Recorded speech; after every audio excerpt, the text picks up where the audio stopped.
All right. Hello, everybody. Come on in. It's Friday. It's the Democracy Stupid. And I am joined by one of my faves today, Gillian Brockell, who is a fabulous journalist who has been educating us all on ice flights, on these crazy ice flights. You can find her reporting at gillianbrockel.com on social media. And as of just a few minutes ago, why don't you tell us? I will be joining the American Prospect, and I will be continuing my ICE flight and third country removal reporting. I'm thrilled about this. About a month ago, I got a very generous offer from an anonymous grantor to fund my work at a nonprofit media outlet, and the American Prospect was my first stop. I worked with them in the past and really love the work that they're doing. And yeah, so I'm thrilled to say I will have a regular gig. I will be, Well, that's have great. an actual salary again, and I will get to keep continuing to do this really important work. Yeah, I mean, it'd be a shame if the economy forced you to do some other work. This is really important for everybody to know. So Thank you. let's talk about it. They're at it again. It looks like they're ratcheting up the ethnic cleansing flights. Mhm. Just talk about ICE flights. Tell everybody. I mean, I don't think people understand. Most of the flights are shuffling people around inside the United States, and then they put them on flights to send them somewhere else, and often that's not to the country, not to a country where they have any relationship whatsoever. Talk a little bit about this. Tell us about that, and then tell us about this recent sort of upsurge. Sure. So, in general, ICE Air is this network of charter airlines, private jets, and occasionally military aircraft that are used to transport immigrants to detention centers, between detention centers, and out of the country. Most of these flights are domestic. There were 74 ICE flights yesterday. Only, I think, 14 of them were removals. And so, nope, 11 of them were removals. And so most of these are domestic. Now, the main problem with ICE flights is that everyone is shackled. All adults on ICE flights are shackled at the wrists and ankles attached to a waist chain. I used to be a flight attendant. This presents very obvious and horrific safety issues, in addition to it just being painful and having all kinds of, medical problems with that, and humiliating, which is the idea. To sort of criminalize these people. As we know, 70 to 80% of people in ICE custody have committed no crime, have been charged with no crime. Yeah, so that's ICE Air in general. Hang on. And Why then is ICE Air flying people around the country so much?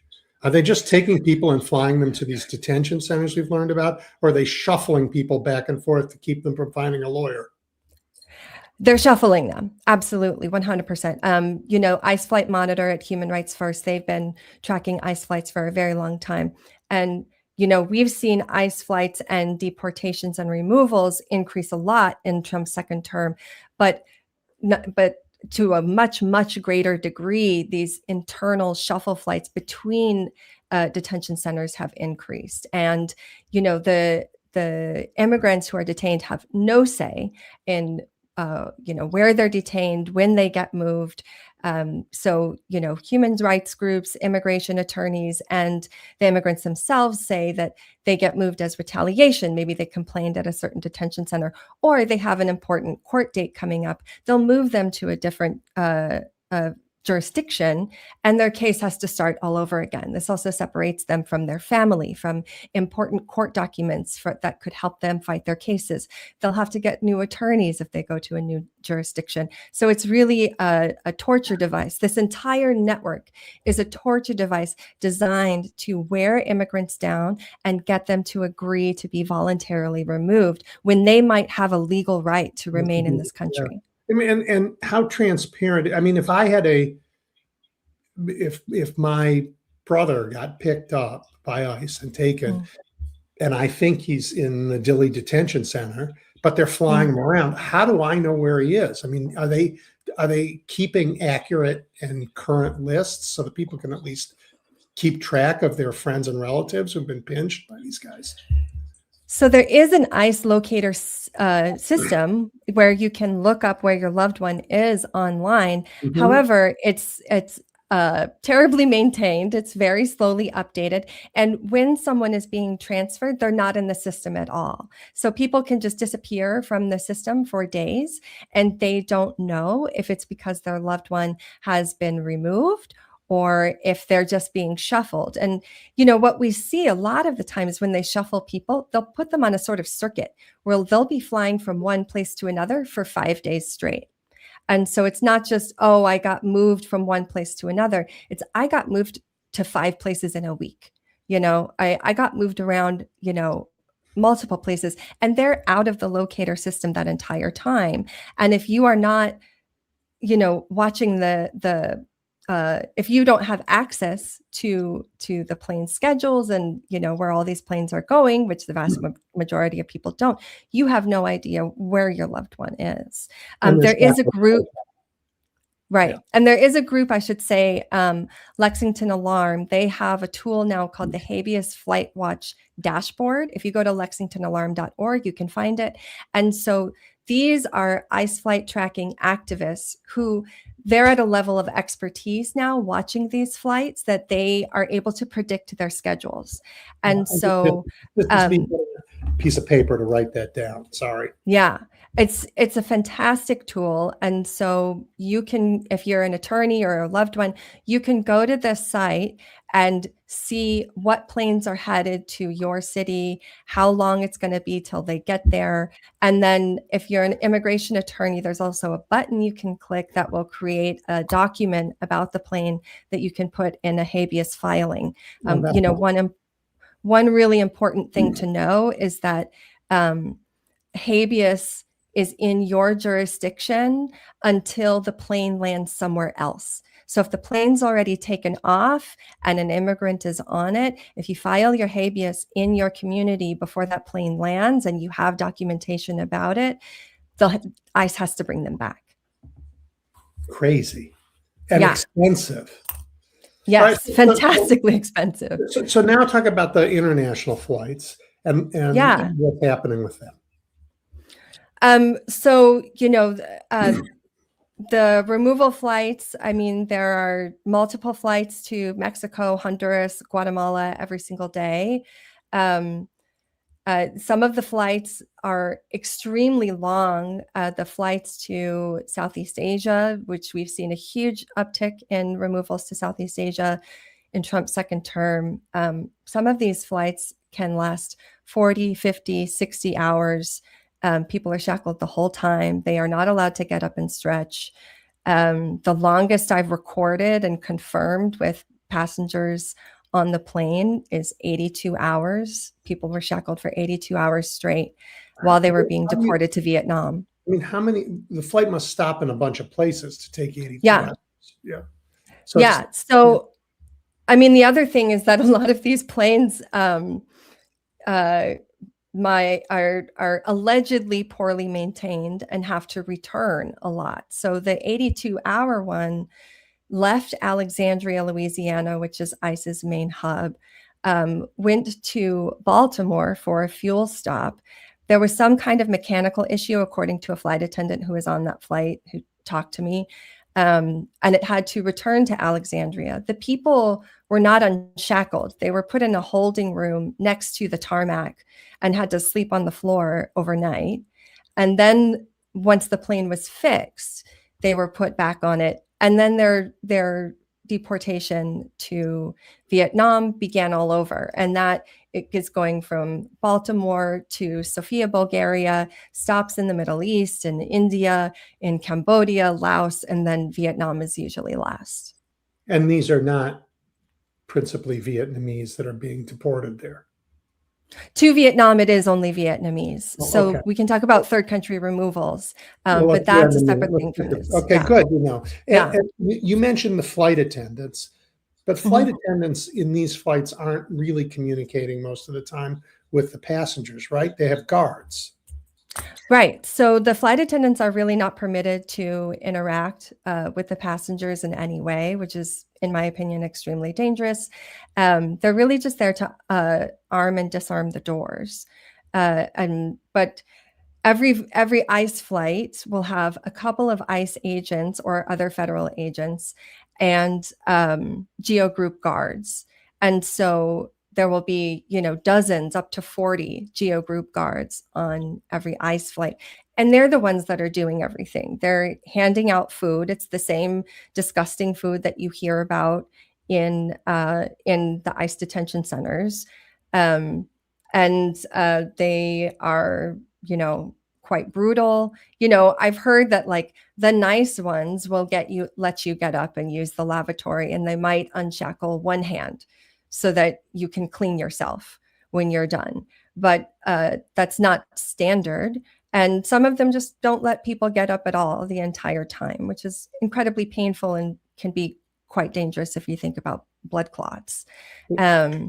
And so people soil themselves in their seats all the time. I've heard this from multiple flight attendants on multiple ICE airlines. It sounds like hell just to be on those flights. It sounds like dangerous. It's a gulag in the sky, Okay. And these flights are picking up now. There are more of them. Yeah, I mean, we generally see a surge at the end of every month, and then it'll sort of maintain through the next month and then surge again at the end of the month. And so the end of last July was one of the craziest things I've ever seen, where they had four different aircraft taking people on third country removal trips that left almost simultaneously, within like an hour of each other. Just in one day. That was July 30th. And so, so it picks up every month, and the third country removals at the end of the month are particularly bad. If you want to talk about one of those flights specifically. Well, to remind everybody what third country removals are. Sure. Yeah. Sorry. So third country removal is a thing that existed before Trump's second term, but was rarely used. And it's generally just if an immigrant has to be removed from the United States, but they can't go back to their country of origin for whatever reason. It could be that they have protections of removal because they could face persecution or harm. It could be because their country of origin refuses to issue a travel document. There are a variety of reasons. In the past, it was rarely used, and generally it was like resettling someone in Canada, but what Trump is doing is signing all these deals with all of these, corrupt, dangerous, authoritarian countries, saying, oh, this is a safe third country for people to be removed to. And they're almost immediately either imprisoned indefinitely, imprisoned for a short period, and then forced back to their country of origin, which is illegal. It's called chain refoulement. It's against U.S. and international law. Or they are not even allowed to leave the airport before they're put on a plane and forced back to their country of origin. The image for this is CCOT, which we saw those pictures of. Right. The folks who were sent there were not all, we know famously not from there. Right. Not all of them, but most of them were Venezuelans. Right. And the idea was to leave them there forever. Right. That prison wasn't in Venezuela. Right. Right. In El Salvador. Exactly. Yeah. And so, eventually they were able to win their release, but that meant return to Venezuela. And most of those men had withholding of removal orders not to be forced to return to their country because they face dangers there. But that's the first one, but this has increased. There's more than 30 countries doing this now. There are 11 in Africa alone. And so they're to do this. They're not doing this out of the goodness of their hearts. Right? No. So it depends on the country. Eswatini, formerly Swaziland, they got a $5.5 million payment. Equatorial Guinea, which is authoritarian, they got a $7.5 million payment. And then in Central African Republic, which is one of the newest ones, it seems like the New York Times had a pretty good story about this. It seems like the Trump administration threatened to withhold, I think, 45 million in humanitarian funds that Central African Republic really needs. It's one of the poorest places in the world. Unless they agreed to start taking people. So there's definitely an element of strong arming and pressure that's happening here. But it's also that most of these places are authoritarian countries that are perfectly happy to take some cash to, abuse some people briefly. Sure. Okay. On these flights, you talk about charters, but I think some commercial airways like Eastern. Talk about Eastern Airways and what they were just involved. Yeah, so Eastern isn't a commercial passenger ticketed airline anymore. Oh, yeah. So yeah. So they did buy the trademark. So they actually do sometimes use the branding for the old Eastern Airlines that you might remember, taking a flight to Miami in your youth. That airline went bankrupt in 1991. Go ahead and age me. Don't say that. Yeah. No. I took Eastern when I was a kid. I'm right there with you. But so that airline went bankrupt in 1991. This is sort of a zombie airline that's like constructed from a bunch of failed airlines. And they sort of, my friend JJ called it a skin suit. They bought the old trademark to Eastern and put that on top as sort of a skin suit. So it's not the real Eastern Airlines. Okay. It's a bunch of like bankrupt charter airlines put together into a new one. Okay. And so it's only charter, and their main client is ICE. So the other airlines that do this are Global X, Omni Air International, Journey Aviation, and then Key Lime Air actually is the only like ticketed passenger airline now. It's also called Denver Air Connection that's doing ICE flights right now. So the only one that you can actually boycott at the moment is Key Lime Air, / Denver Air Connection. They're really hard to boycott because, like a lot of, billionaires and oligarchs, they get most of their money from government contracts. Yeah. All right. So what happened on this Eastern flight? So this Eastern flight on July 30th was a third country removal, and it was actually a triple third country removal. It left Fort Worth in the evening of July 30th. And then over the next 26, 27 hours, it stopped in Sierra Leone, where I believe about 12 people were removed there, not Sierra Leoneans. It then went to Central African Republic and then went to Ghana. So there's been some information sort of trickling out from a couple different sources, and I've been doing some reporting on this flight. It seems like this flight was really, really bad. They're all bad, but it seems like this one was really bad. You get people that if the guards decide that someone's being unruly, which you could be called unruly if you ask for your medication or ask to speak to your lawyer, they put people in this thing called the wrap, which is like a full body straitjacket. Right. So some people were put into the wrap on that flight. And then Central African Republic, it seems like about 30 people were removed there. And so far from reporting from LA Taco, who they do really amazing reporting on ICE, and from El País, it looks like those people were from Cuba, Ecuador, Honduras, Afghanistan, Turkey, Romania, just a hodgepodge of people, all people who had withholding of removal orders, who couldn't be sent back to their home country. None of these people had committed crimes. Some of these people were in the middle of the asylum process, and their asylum application is just canceled without any hearing or decision, and they're put on this plane and sent to Central African Republic.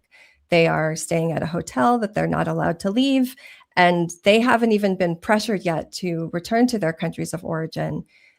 They don't know what to do. Some of them weren't given any identification. ICE can produce a temporary travel document just to put you on the plane to another country.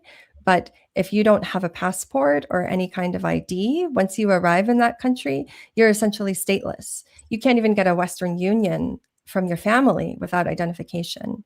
And so a lot of the times these people end up being victims of crime because they need to ask some random person on the street for help. And, they can get extorted or robbed. Just know, with no right. proof of who they are. Right. And no language skills. I mean, Central African Republic mostly speaks French and, indigenous languages, none of which, these people speak. And so that's the Central African Republic removal. I haven't heard anything yet about Sierra Leone. Ghana, I'm still trying to nail down a firm number, but it seems like somewhere between 40 and 80 people were removed to Ghana, which just by itself would make it the biggest third country removal that has happened yet, other than the Seacoast flight. Right. And so those people, Ghana only takes people from West Africa. They don't take people from anywhere else, but there are many cultures, many ethnicities, many languages across West Africa. It's not like, going from Georgia to Alabama. These are distinct places and distinct countries. And so they're all in various hotels around the airport. They're not really allowed to leave, and they get pressure to return to their countries of origin. I know some people already have returned, even though they're not safe. But at least when you get to your country of origin, you speak the language, you know the lay of the land a little better, and might be able to figure out your next move a little better. Most people who go back to their countries of origin are there briefly and then flee again somewhere else, but somewhere else of their choosing. And then what has happened in Ghana several times is that if you refuse to go back, we've heard that authorities in Ghana will force people across the border into Togo with no identification. And so then they're essentially stateless and in an even worse situation. Yeah. And I think you told me before there were some instances where prisoners did not want to get off the plane. They were terrified, and they gassed the plane to let them off. I haven't been able to confirm that. That is something that I've heard from. This would have been on an Omni flight that landed in Colombia. I've heard that from former Omni flight attendants. I know other human rights people have heard that. It's not something I've been able to confirm. Okay. So, but yeah. Yeah. Hideous. The U.S. Air Force is involved in this now. Talk about that. Yeah. So at the very beginning of Trump's second term, there was the Air Force did a couple removal flights, mostly on C-17s, and it seemed like they were just sort of doing it for show. It's super expensive to remove people on a military flight, and the military needs those planes. So those mostly dropped off. Last summer, the Coast Guard started doing a lot of ICE flights. Those were mostly domestic. Now, the Coast Guard is part of the military, technically, but they're administered by DHS. So, that's why that happened. So they did hundreds of flights up until April. Those stopped in April, and those were all domestic, these shuffle flights. But it looks like starting on June 4th, the Air Force started doing flights from Harlingen, Texas to Honduras and back, removal flights. And they've done dozens of them. So the first 3 were third country removals. Honduras's third country removal deal is for Spanish-speaking people from Latin American and Caribbean countries. And so that's who, would have been removed on those flights. After that, we don't know. There isn't really any information. These planes, It's not right to say that like they're flying dark or they're flying without their transponders. There's different types of transponder signals, but these planes are not using, most of the time, are not using the most common type of signal. It's called ADS-B for all the aviation heads out there. And so they're harder to track. Yeah. And they're just, and because their registration numbers are constantly changing, Are they're these just big harder cargo for us planes, to like notice. 130s? I mean, what are they? So the first two were on C-17s, which is a very Okay. big cargo plane. Yeah. All of them since then have been on C-130s, which is actually, it's like the Hercules or the Super Hercules. It's a prop plane. No, it's a big prop plane, but it's a Right. prop plane. And it's, you know, they're pretty versatile. They're used for cargo, but they can be used for transport of people, Yeah. for search and rescue. So yeah, all the subsequent ones have been C-130s. So I just spent a couple of days. Like I said, they're harder to track than the other ICE flights. Trying to, you know, going through 2 months of flight data, trying to catch as many as I could. And I found at least 30. There was another one yesterday. They So were really expensive. Wow. incredibly expensive. Okay. So, Yeah.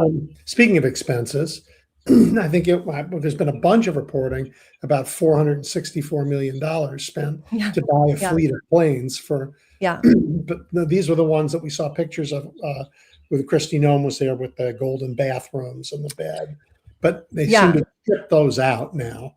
What is it with this flight and these planes, and who's flying them, and how do they figure out who's going to fly them, and what are they doing? This is Other such than a selling cash for long and complicated saga. Let me start with William Walters III. He's a former State Department physician. He left during the Biden administration. He seems to have gone MAGA, started all these shell companies, and at the end of Biden's administration, contributed to some Christy Nome PACs. He got some like America First Award at Mar-a-Lago right after Trump won again, when he was president-elect again. And all of his shell companies, once Trump came in, started getting these massive contracts for voluntary removal programs and for purchasing planes for DHS's own deportation fleet. Their claim is that it will cost less for them to operate their own fleet of deportation jets instead of relying on charters. This is not true at all. It's anyone who's ever worked in aviation can tell you that's not true. You know, a lot of activists and flight trackers like me have been sort of watching these planes since last December. So there's different groups of these planes, but they all go back to shell companies connected to William Walters. There's, you know, the bedroom jet, the luxury 737 that a lot of people have heard about.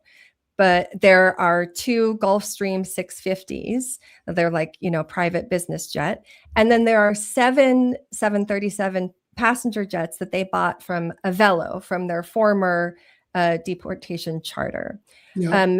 I've heard from a source at Avello that they were paid a huge sum, much more than the planes were worth. This all happened at the end of December and early January, and then a couple more in March. They were paid more than they were worth because it was like a rush sale, like we need these immediately. The planes went to Lake Charles, Louisiana, which is where you go if you're going to get your plane renovated, and have mostly just sat there since. Now, we've seen that these shell companies have tried to hire crew for these planes. They've been trying since at least February. And something that I and others predicted at the time is that that wasn't going to work. That it's actually really hard to stand up an airline, especially if you have no aviation experience like William Walters does not. So I mean, that's been going on forever. So the New York Times, Farenthold there just published a story 2 days ago. You know, they finally figured out how much all of these cost, where those contracts were. They're hard to find. And it was, you know, $464 million for all of these planes. And then in late June, early July, it seems like DHS finally realized that Walters wasn't going to be able to deliver the goods. And so they put out a statement of work asking for contractors to bid to operate these planes. We will provide government-owned deportation planes, but we need a company to operate them, which is, what we've been saying this whole time. And there was this very strange provision, if you looked closely at the contract, that most people miss, but there's one guy, Charles R. Davis, at the readout who first noticed it, saying that they wanted this contractor who operated the planes to also open up international staging areas, which they also called detention centers, in other countries that could hold up to 1,000 people. So now we're talking about setting up our own foreign gulags. This is something at home. We want to where we won't let Congress look. We want it where they don't even know where they are. Right. Wow. Right. We want to set up our own seat codes. So just yesterday, the contract was awarded to Eastern Air Express, which is a subsidiary of Eastern Airlines. And that's the subsidiary that operates 737s, which are the same aircraft that DHS bought from Avello. I asked them yesterday if the contract is in the 200 to 300 million, up to 300 and something million. I forget the exact number at the moment. I've asked Eastern if the contract is going to include setting up these staging areas, and have not gotten a response. I've never gotten a response to them. They don't really talk to me much. Don't know why. Who owns them? That's actually really hard to find out. So the most recent information that I have from Department of Transportation documents from last year is that they're owned by about 40 shareholders, and that the biggest shareholder is Kenneth M. Woolley, who is a former professor at Brigham Young University and made a fortune. I believe it's called extra space storage, storage units. And he's sort of an innovator of dynamic pricing. And so he seems to be the biggest shareholder right now. It's hard to know. And the government has just said, Trump just said, we don't ever need to know who owns companies. They got rid of the beneficial ownership rules. So that we can't really hold people accountable for their. We can't even know who is profiting with our own tax dollars to commit human rights abuses. Okay. What do you think? Sorry, I'm very depressing. I know. No, you're not. It's so important to do this work. It's so important to find a way to shed light on what our government is doing when they won't tell us. Even sometimes when they do tell us, it's important to look again. And it's hard work. I mean, it's talk a little bit about what you have to do to know what you know. Well, I mean, every day I wake up early by choice, but every day when I wake up, I spend about 30 to 45 minutes going through about 80 different planes, using 2 different flight tracking apps to see what they all did the day before. Put everything down in spreadsheets that I keep, and then try and figure out who's staging. There are a handful of planes that do most of the third country removals. So when I see one of them going to one of ICE Air's base cities, I know that, I'm probably looking at a third country removal in progress. I'm constantly talking to family members of immigrants and different rights groups, people saying, someone told my mom that if she doesn't go back to her country, that they're going to send her to Uganda. I hear that constantly. At this point, Refugees International and Human Rights First estimate that about 22,000 people have been subjected to third country removal. But which is a small fraction of the people we've removed in Trump's second term. But I think the tool is a sort of terrorist device, is its true purpose. It's terrifying to people that they could end up in a country they've never been to, and in some cases never even heard of. And so people Yeah. do self-deport. It works. These threats work. Yeah. And, you know, that's why it exists. So yeah, I mean, I'm just, you know, something that I've said a couple times is just that I'm drowning in stories on this beat. You know, I appear to be the only person in the country covering it full time. And I wish more people would come join me. I don't care about losing scoops. There are more stories here than I could ever possibly finish because there's so much abuse happening. And yeah, and so I just try and pick the things that I can tell quickly, and that I can tell, that I can confirm. When we do get to accountability and we have the commissions that we are going to need to find out what crimes were committed in this era, your work is going to be a big part of it.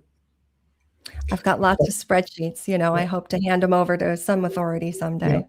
Thank you so much for spending some time with us today. Appreciate Thank you, Edwin. I really appreciate it.